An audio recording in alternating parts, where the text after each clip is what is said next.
Samantha! I am deeply ashamed. I regret everything I've done. I want to admit my mistake and make things right. I know that you're incomplete without me, and I'm incomplete without you. It's not possible for you to walk the long road of life alone.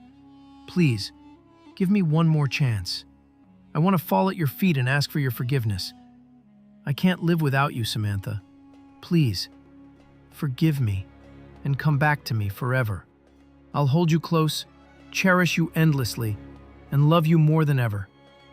Just once, come back to me. The doors of my heart and home are open for you. Ugh, Samantha groaned, holding her head after reading such a long message from Brian that morning. He had sent her a few blank messages earlier, hinting that he wanted to talk, but she kept ignoring him. How could she not? It was Brian himself who had divorced her, not once but 3 times, shattering her love, her loyalty, and her dignity. He had trampled all over her sincerity, kindness, and devotion, abusing his authority, pride, and ego. Now, after nearly 2 years, he suddenly regretted his actions and claimed repentance. Back then, even Samantha's sobs, her heartbreak, and the innocent tears of little Riley hadn't moved him.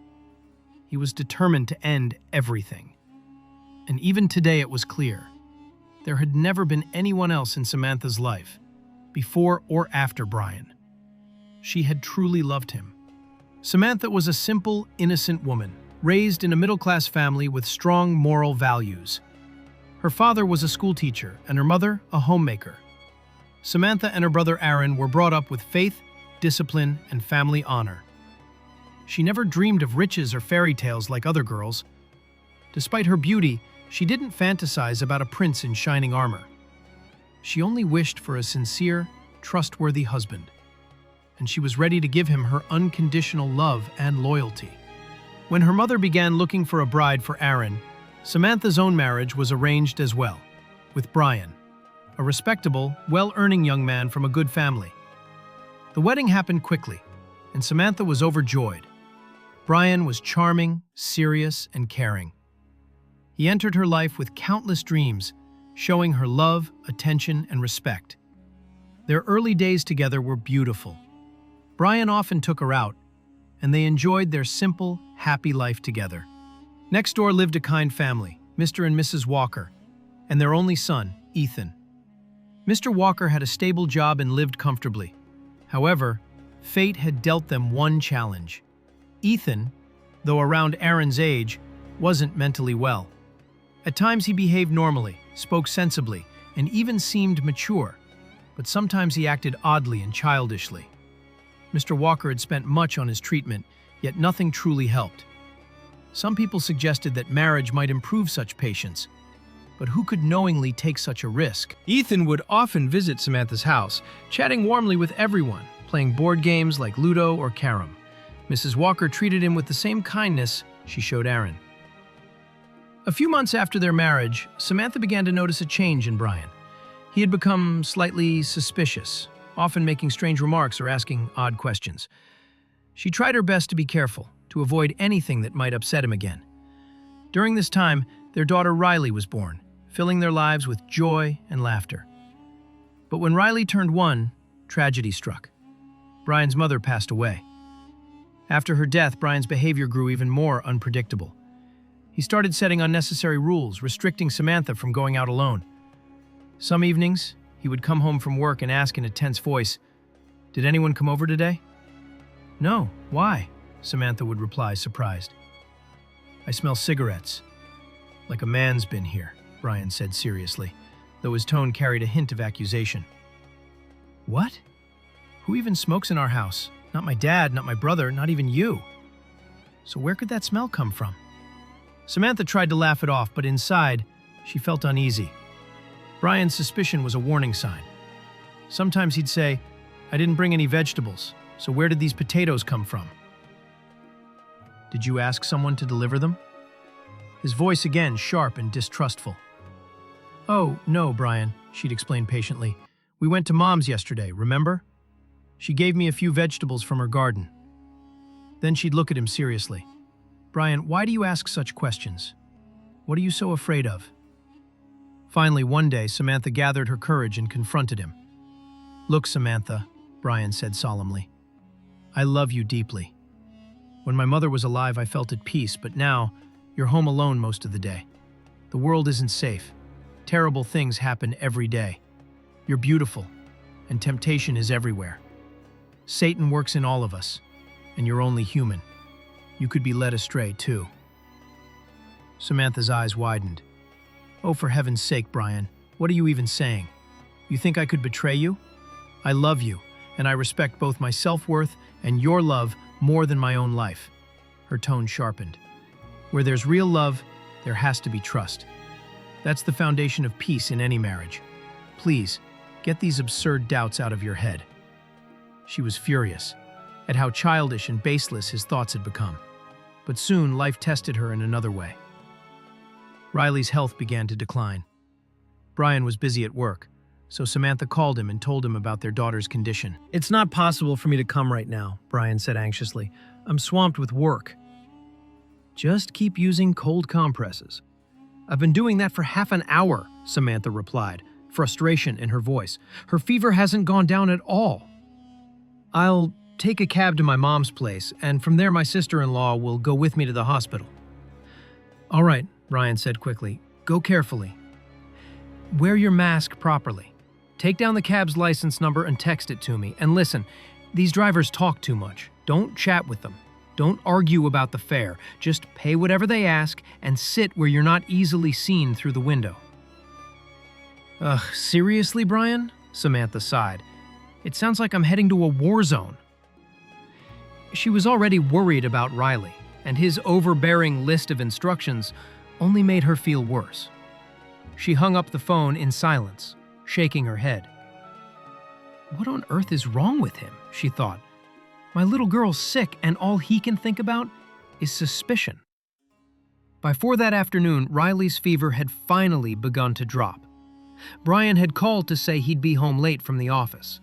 Samantha told him she'd return home with Aaron, which seemed to calm him down. As Riley began to feel better, she sat up in bed. Mrs. Walker tried to feed her a bit of bread, but the child refused to eat. Just then, Ethan walked in. "Oh wow, Riley's back," he said cheerfully, lighting up the room with his smile. Riley's face brightened, and she smiled back at him. Everyone was relieved to see her cheerful again. "But your Riley isn't eating anything," Samantha said softly. "Hey, come on, kiddo," Ethan said, crouching beside her. "We're friends, right? You'll eat from your friend's hand, and I'll give you some chocolate after." He gently took a piece of bread from Samantha's hand and held it out to Riley. The little girl opened her mouth and took a small bite. "Oh, look at that! Uncle Ethan's a good friend," Samantha said with a smile. "Riley only eats from him." "That's right," Ethan laughed. "She'll eat from me, then we'll play in the yard and have that chocolate I promised." Just then, Mrs. Walker got up to pray. Samantha and Ethan sat on the patio, laughing at Riley's playful mood as the afternoon light streamed across the courtyard. At that very moment, the front gate creaked open, and Brian walked in. His eyes immediately fell on the scene, Samantha smiling beside Ethan, their daughter giggling between them. In an instant, his face hardened. "Samantha," he shouted, his voice sharp, furious, echoing through the courtyard. "Hey, when did you get here? Why are you just standing there?" Samantha was startled, quickly rising to her feet. "It's been 5 minutes since I walked in," Brian said sharply. "You were so busy laughing and chatting you didn't even hear the doorbell or notice me. What was so funny that had you both laughing like that?" His tone was venomous, his eyes bloodshot as he glared at Samantha and Ethan.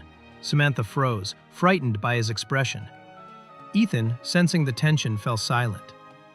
After a moment, he nervously got up and slipped away toward his house.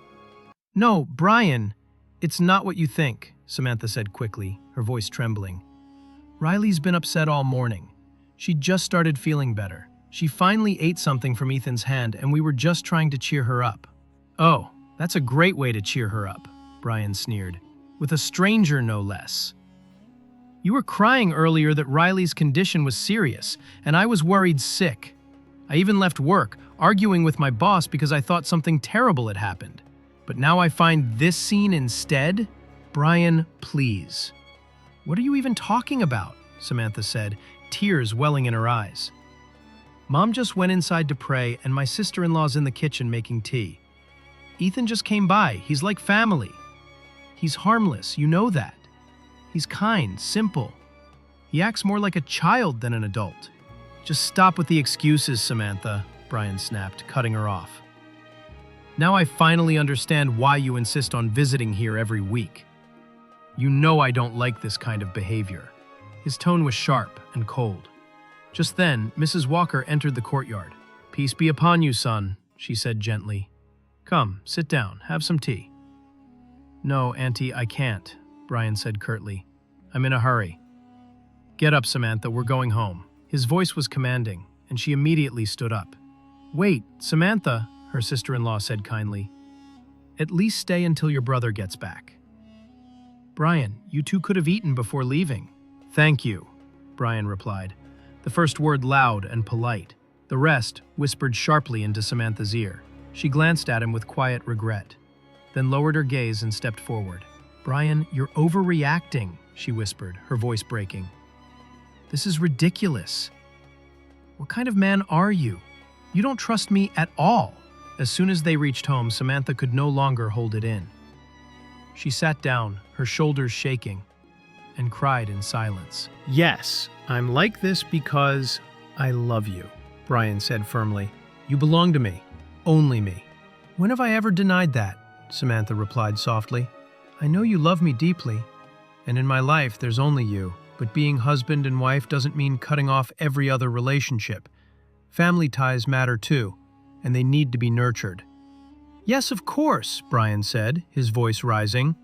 But when did I ever tell you to break ties with your family? When did I stop you from visiting your mother, your brother, or your sister-in-law? All I've ever said is that I hate it when you talk to strangers. I can't stand it when you haggle with shopkeepers, buy vegetables from street vendors, or even talk to cab drivers. I find it poisonous. His tone grew emotional, almost pleading, but the intensity in his eyes made Samantha's heart heavy. She held her head in her hands and decided to stay quiet. There was no point in arguing anymore. Days passed in uneasy silence. Life was filled with small struggles, endless chores, errands delayed, and an exhausting loneliness. Because of Brian's constant warnings, Samantha avoided even the neighbors.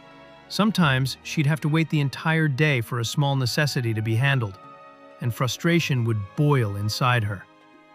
She had also cut down her visits to the hospital. Only when her mother or sister-in-law dropped by did her heart feel a little lighter. Life moved quietly, fragile, like a thread stretched too thin. Until one day, a storm came. A storm that swept everything away. Love, patience, and trust. It was Sunday. As usual, Brian was home for the weekend. He always slept late on his day off. When Samantha opened her eyes, it was already 9 o'clock. 2-year-old Riley, who had started talking in her sweet, loud voice, was already awake. Samantha gently picked her up, stepped out into the veranda, and closed the bedroom door so Brian could sleep undisturbed. She prepared a bottle for Riley, then went to the washroom. When she came back, her phone was buzzing on the table. The call had been ringing for a while. She glanced at the number, unfamiliar, but answered anyway. Happy birthday, dear! Of course, why not? I'm always here for you. God willing, we'll talk more later. You've made my morning with such good news. I love you so much. Samantha's voice was full of warmth and excitement. Her mood suddenly lifted. It was as if someone had handed her pure joy. After hanging up, she walked to the kitchen, smiling, ready to prepare breakfast before Brian woke up. She wanted to tell him the happy news, that her sister-in-law had called. Her brother had bought a new car and was planning a family picnic next Sunday, where they'd also celebrate Samantha and Brian's wedding anniversary. But Samantha had no idea Brian was already awake.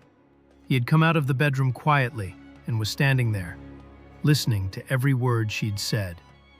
His expression darkened as he watched her from the hallway. Later, while Samantha was in the kitchen, Brian picked up her phone silently and went back into the bedroom. When she returned to check her recent calls, she noticed a new, unsaved number. Her heart skipped a beat. Who could it be? The voice on the other end had sounded so familiar, so warm. "Love you" had been said so freely and affectionately. Brian's face froze. The words burned like poison in his ears, but he forced himself to call the number back. "Hello, Samantha?" A serious male voice answered. The floor seemed to fall away beneath Brian. Samantha dropped the phone. It slammed against the wall with a hard crack that made Riley cry out in alarm. Brian's eyes were red with anger. His face held a raw mix of rage and disbelief. Samantha looked on, stunned, as her phone broke into pieces on the floor. "Brian! What on earth is wrong with you? Did you have a nightmare?" she asked, bewildered. "You shameless woman," he spat, venom in every syllable. "Don't act innocent. What are you doing hiding calls from me? What game are you playing behind my back? Who are you talking to, laughing and saying love like that?" Ryan's hands flew to his head as if trying to squeeze out the proof of his jealousy. "Brian, please, listen to me calmly," Samantha pleaded, her voice trembling. "Why are you getting so worked up? Before you make these low accusations, ask me who I was talking to." "Don't speak nonsense," he cut her off. "I don't need an excuse. I heard what I heard and I saw what I saw. A wife who disobeys her husband, who goes against him. That's the worst kind of woman. I won't tolerate that." Cold, final. Riley began to wail, frightened by the shouting. Samantha's eyes widened, her patience fraying at the edges. What kind of man was he becoming, she thought. How narrow his mind. How cruel his fear. "Brian, you've always been harsh," she said, voice cracking. "But this is crossing the line. You're using your position against me. This isn't love, it's control. There's a limit to what a person can bear, and you've crossed it. Aren't you ashamed to make such filthy accusations against your wife? Say one more word and I'll finish you with 3 words, he snarled, the threat low and deadly. "Samantha, come to your senses," she stammered. "We have a daughter." "What are you saying?" Her whole body shook. "Remember who you are," he growled. "Remember your duties as a mother." "I did nothing wrong," she insisted, tears spilling now. "These accusations are false and baseless." "Don't lie to me," he said, almost whispering with cold certainty. "You go on pilgrimages and you joke with strange men. Who do you think you're fooling? You have no idea what you're doing behind my back." Long, bitter pause. "Brian," Samantha said, voice shaking, "don't test my patience any further. If you say even one more word, I swear I'll lose my restraint. I never imagined you could fall this low." Brian hadn't expected that tone from her, not from quiet, gentle Samantha. Her defiance cut through his rage like a knife. He stepped forward, his face twisted, and struck her across the face. Hard. Samantha froze. Her hand rose to her cheek, eyes wide with disbelief. "You vile man," she gasped, her voice trembling. "How dare you raise your hand against me?" She tried to move forward, but Brian seized both her wrists in a crushing grip. Pain shot through her arms. "Let me go, you ignorant man," she cried. "I don't even want to keep a woman like you," he shouted, eyes blazing. "Go!" "You're done. I divorce you. I divorce you. I divorce you."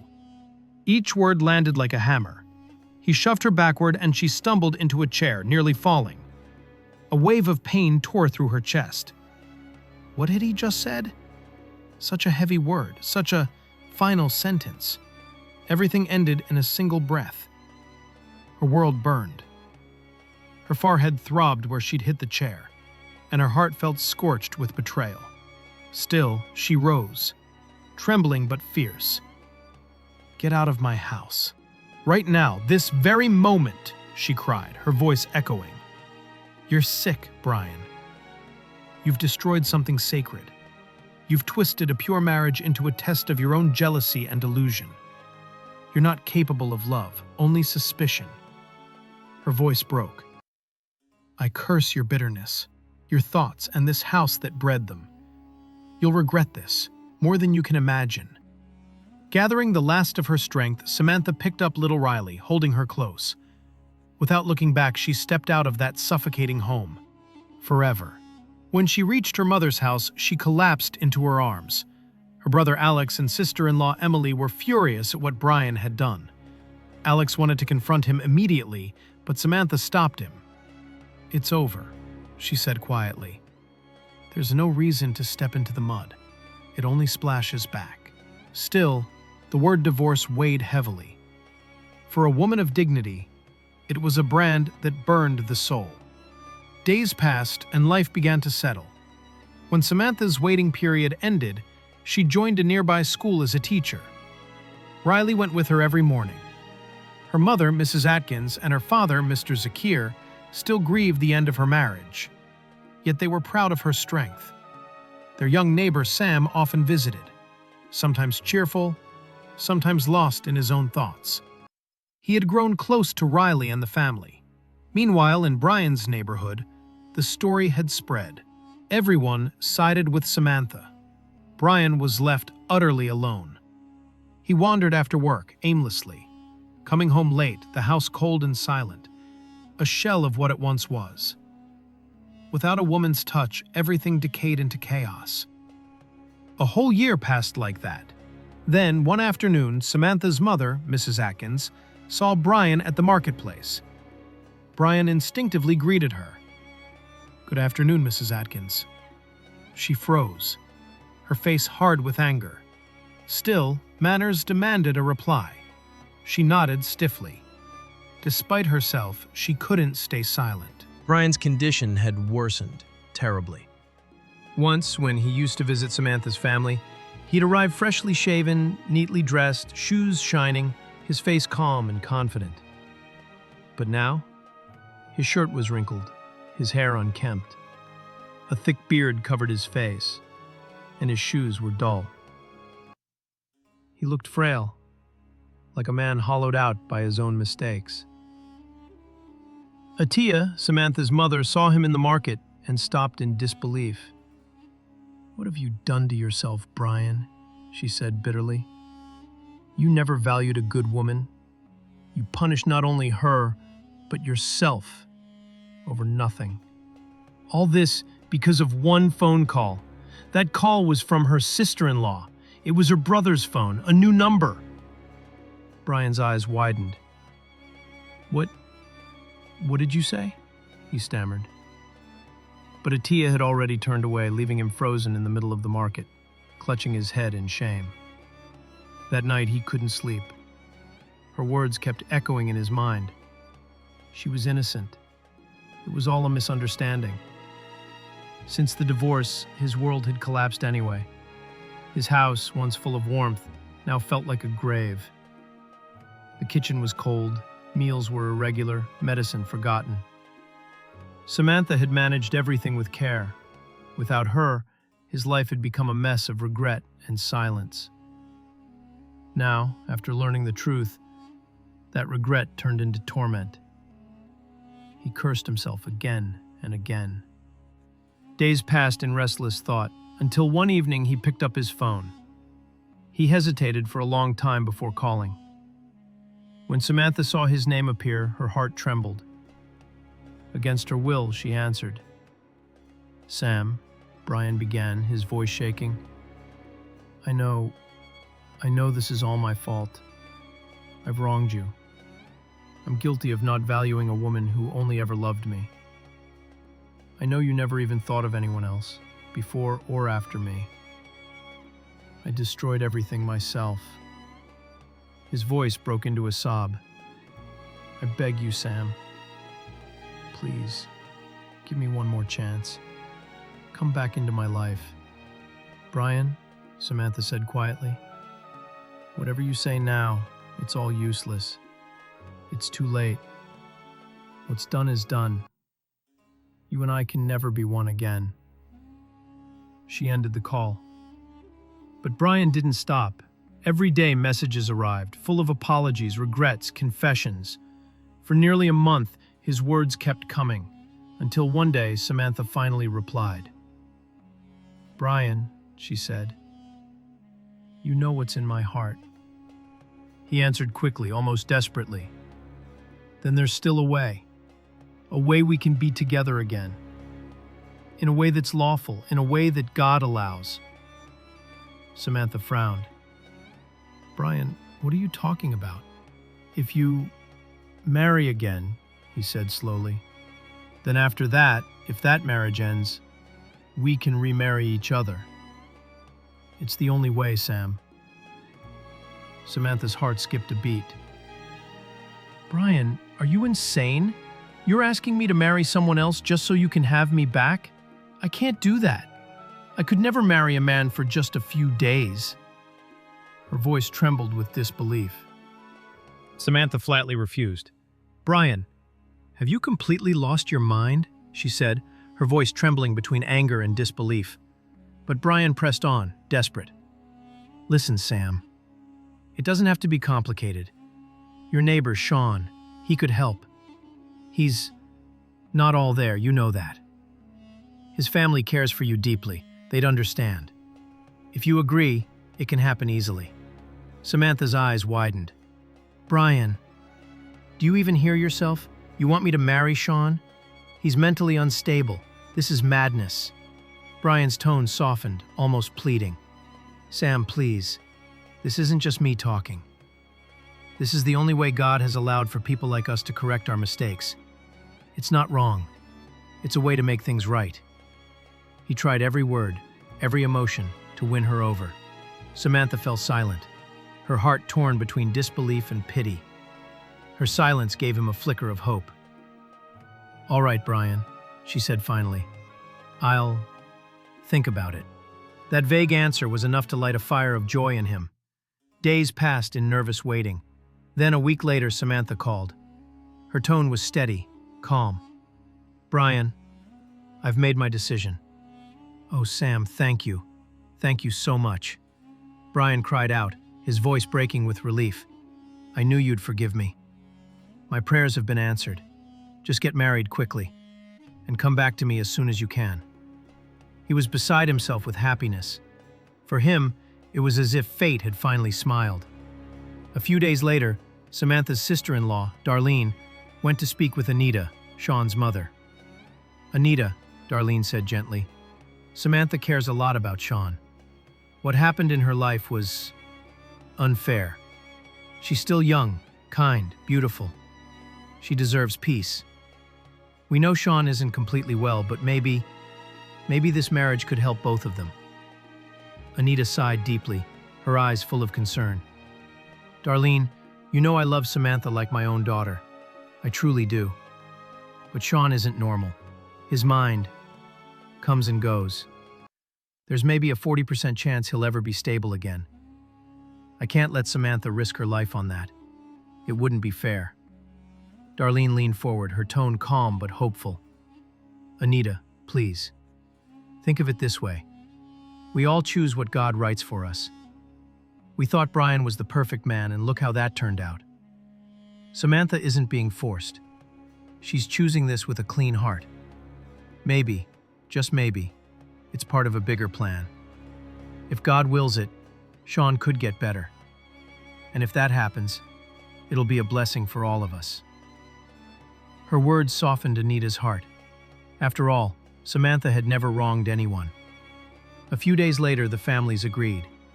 Sean was overjoyed in his innocent, childlike way. He couldn't stop smiling when he learned that Samantha would be his bride. And so, Samantha became his wife. Rachel had become so familiar with her grandmother and mother that she didn't even trouble them after Samantha left. Some intentions had power, and some emotions were pure. Perhaps that's why the marriage began to have a positive effect on Samuel. He hadn't been entirely normal before. At times, he suffered from seizures, but after the marriage, there was a visible change in him. Meanwhile, Brian spent his days in restless anticipation, waiting for the day Samantha would message him, waiting for her to tell him the good news that she had divorced Samuel. But Samantha remained silent, completely silent. 2 long months had passed. After the divorce, Samantha still had to complete her waiting period before she could remarry, before she could, as Brian hoped, marry him again. The wait was unbearable. Each moment felt like walking on thorns. Time hung over Brian's head like a sharp, naked sword. Finally, when the 2 months were complete, Brian couldn't hold himself back any longer. He called Samantha. During those 2 months, with Samantha's love, care, and prayers, the impossible had happened. According to the doctors and proven by medical science, 28-year-old Samuel was now completely healthy and mentally fit. Samantha's compassion, her dedication, her patience, and her tireless care had changed him. By the grace of God, Samantha's efforts had worked a miracle. Anna and Zachary were moved to tears. They bowed in gratitude and thanked the Almighty endlessly. They were also deeply thankful to Samantha, whose arrival had brought light and healing into their son's life. Then came Brian's impatient call. "Samantha, there's a limit to waiting. You've been silent for too long. Even knowing I'm living every moment in agony, you've made me wait for 2 whole months. End this now. Just get rid of that incomplete man quickly." Samantha listened quietly. Then, in a calm, steady voice, she spoke. "I was going to message you today, to give you the good news. You can come to Mom's house tomorrow. I'll make my decision in front of everyone, and yes, Brian, the decision will be in your favor. You were right. He really is incomplete. Foolish, even. I only stayed because I had no choice. But now, tomorrow evening, this game will end, God willing. We'll meet then." Brian leapt with joy. "That's wonderful. Truly wonderful. God willing, we'll be together very soon." The next evening, Brian stood outside the house, head bowed, filled with regret and guilt. He looked weary, remorseful, embarrassed. He whispered softly, "Hello." Diana replied to the greeting, stepped aside to let him in, and gestured toward a chair in the courtyard. "Please, have a seat." Aaron, his wife, Zachary, and Anna were already seated on the other chairs, their faces calm yet observant. Brian took a hesitant step forward, guilt shadowing his expression.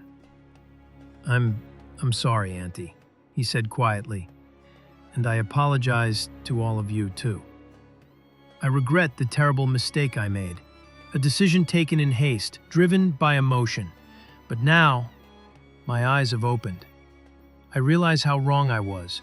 I only hope that, like Samantha, you'll all forgive me, too."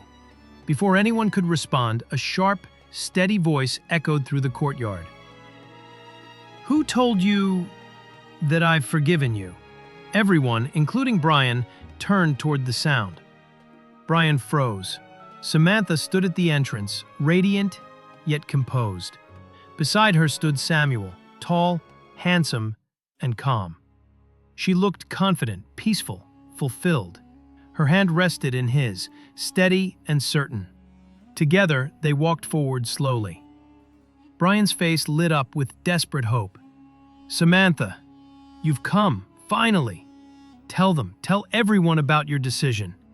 He took a few frantic steps toward her, but Samuel moved forward in an instant, blocking his path.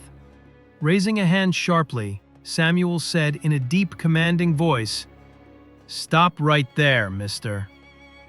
Mind your manners. You don't have the right to speak to my wife like that. Keep your distance. And remember, you are not her guardian anymore. You, of all people, should understand that." Brian stared, stunned. He looked at Samuel, standing tall, steady, entirely normal, and then turned to Samantha in disbelief. "Samantha, what is this? What's he saying? It was a promise between you and me. You said you'd decide in my favor. Tell them the truth. Why did you marry him? You can't spend your whole life with someone incomplete." Samantha's eyes burned with calm anger. "Enough, Brian. Don't say another word." Her voice was clear, firm, and filled with strength. "You're the incomplete one. You're the unstable, broken one. You call him incomplete? No, Brian. The real emptiness is inside you. Do you know what's truly dangerous? Not madness, but selfishness. You're self-centered, controlling, and cruel. You came here today not for love, but for your own gain, to secure your comfort, your pride. I loved you once, Brian, but now I despise you. I hate you from the depths of my heart. Brian stood speechless, trembling. Samantha continued, her tone rising with the weight of truth. You're not worthy of being called a man. A man doesn't raise his hand on a woman and call it love. A husband doesn't chain his wife and call it loyalty. Where there's doubt, there is no relationship. And where there's ego, there is no love. The man you called incomplete, thank God, is a complete human being, strong, kind, and worthy of love. I am happy. I am at peace. I didn't marry Samuel because of you, Brian. I married him because my heart told me to show you and remind myself what real respect and faith look like. She took Samuel's hand again, her voice soft but final. I told you once, didn't I, that one day you'd regret everything. Well, that day is here, and now you'll live the rest of your life with that regret, forever. Men who fail to respect a woman's dignity will always remain incomplete and unsuccessful. When Samantha paused for a moment, she continued speaking, her voice calm, yet firm and final. Brian's mouth fell open, his eyes wide, speechless. He just stood there, frozen, listening. The dice had turned. The same path he once paved for others now choked his own way forward. It was over. Everything was over. He had lost the game. With his head bowed, regret dripping from every step, Brian turned toward the door, walking like a defeated gambler who had lost everything in one final throw. The person he had once doubted had now lost all faith in him.